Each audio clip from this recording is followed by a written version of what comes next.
This week on New Gen Marketing, we are talking about how your story is not good enough for marketing unless it's driven by data.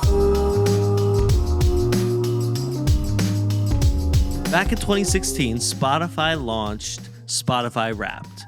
And to this day, every year in some random day in December, everyone's feed is completely covered in people sharing who their top artists and songs and playlists and what those all represent about them. And they're super fun, but what they do really well is they collect data for Spotify to use.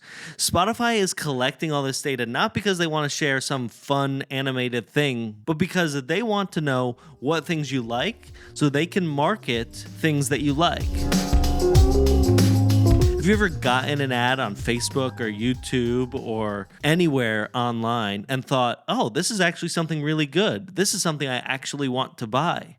That's not a coincidence. Everyone isn't getting that exact same ad. Data is being collected about you so that you can then be marketed to for something you would actually want. And so we need to start implementing those same tactics in every marketing campaign and every story that we're telling.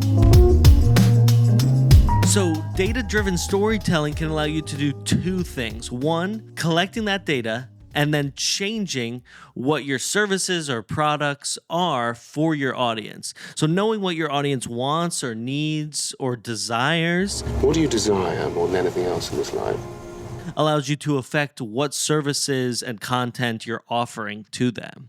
And second, it allows us to build external campaigns that reach people that we want to reach, but also in the way that we want them to be reached. Story-driven marketing is super popular, and it's a super popular word to throw around. But the problem is, you telling your story out into the void is not going to do anything. We need to start to infuse data into this and allow your story to have a reason why it's being told and a person that it's being told to, and data is the best way to do that. So as you go to infuse that data, here are a few tools you can use. The first is Google Analytics. It's free and it allows you to track everything from websites to Facebook ads to emails to literally anything you want and start to gather that data. And Google does a great job of allowing you to then view that. Our second tool is Tableau. It's a great visual analytics platform that allows you to take all of the raw data that you're collecting and look at it in a way that actually makes sense and that you can read through. The third tool is HubSpot. A great tool for social marketing, has lots of free resources, but its main thing of data collecting is done so well.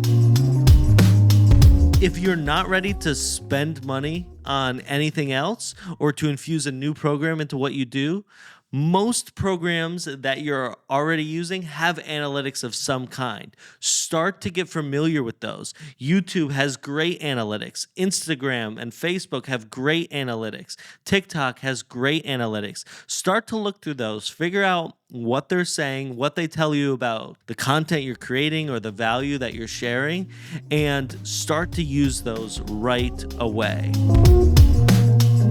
Once you actually dive into infusing these numbers into the stories you're telling, you're going to need to know three main things and make sure they're all connected and flowing well together. First, you're going to need the data itself. Then you're going to need the narrative, the story that you're telling, and then the visualizations of those things connected together. If you have more questions or want to dive deeper, check out our website at lifestyle.media. And until next time, this has been New Gen Marketing.